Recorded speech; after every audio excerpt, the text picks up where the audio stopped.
Hi guys! Magandang araw sa inyong lahat. Ngayon guys, magagawa tayo ng vegetable na kebab. Ayan. Paborito nila to, mga Arabo. Ayan guys. Ito ang lahat. I-mix natin to. Mga gulay. Ayan. Unahin natin ito. Parsley. Ayan. Parsley, tapos onion spring,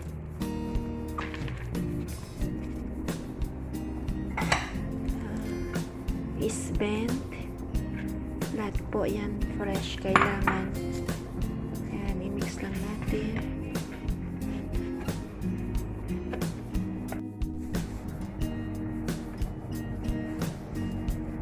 Tapos ito din, lahat po yan 1 cup. Ayan, mix natin. Ayan guys.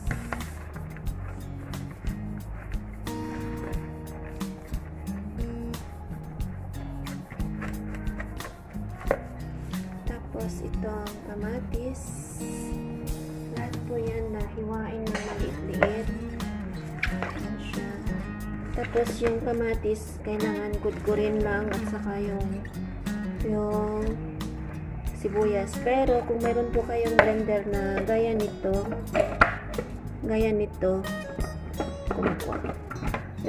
i-blender niyo na lang po yung kamatis at saka sibuyas. I-mix natin maayos.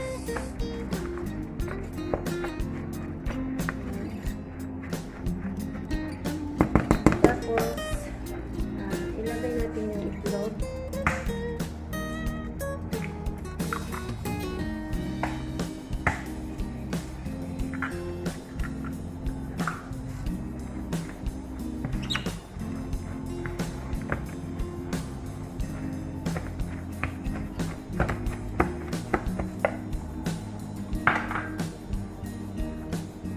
Tapos itong lemon is juice niya lang.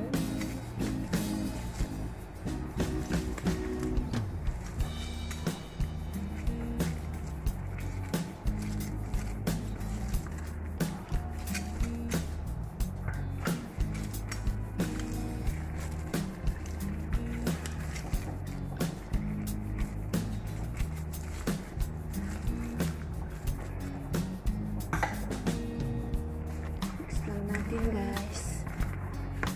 I-mix. Tapos lagyan natin ng asin.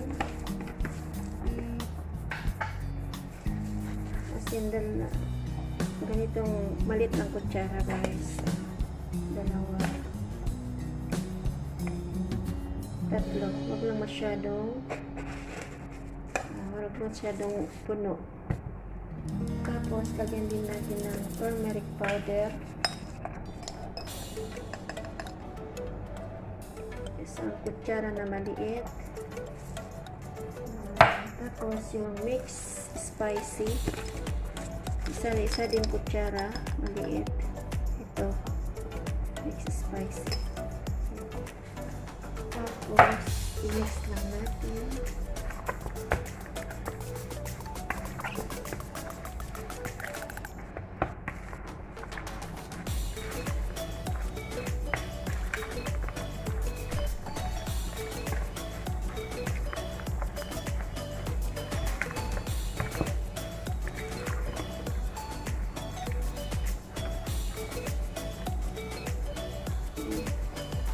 Kamayin ko na lang guys kasi ilagay ko yung harina.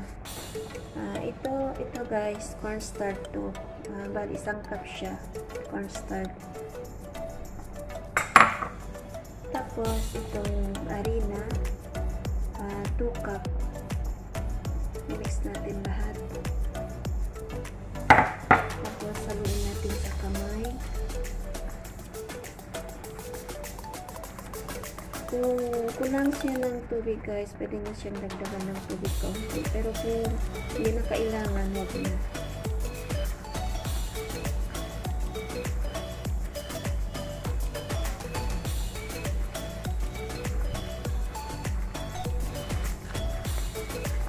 Sa palagay ko, hindi na siya kailangan ng tubig. Kasi, hindi na siya, kailangan siya medyo tigas-tigas kasi ganunin natin yung pag-iprito natin. Ganyan. Ganyan siya pag-iprito. Hindi na siya kailangan ng tubig guys.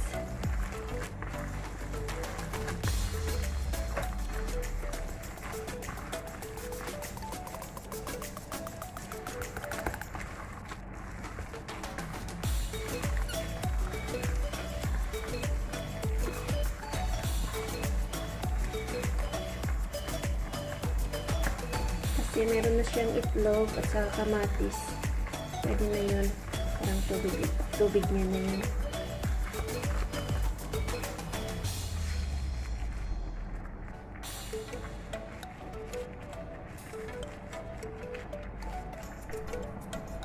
Tapos guys, lagyan natin siya ng ito. Molasses. Sa Arabic po to, Dips Roman. Yan.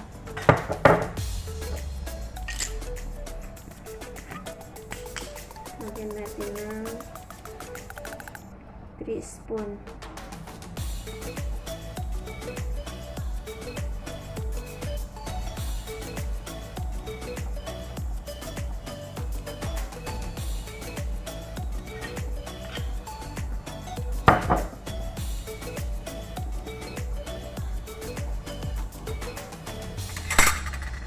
Ayan, tapos i-mix natin ulit.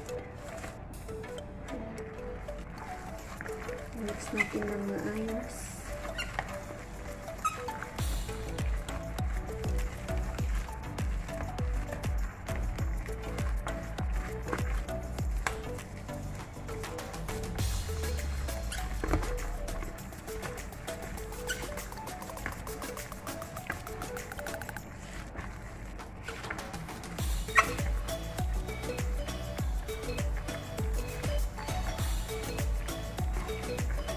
Ito na siya guys, tapos na.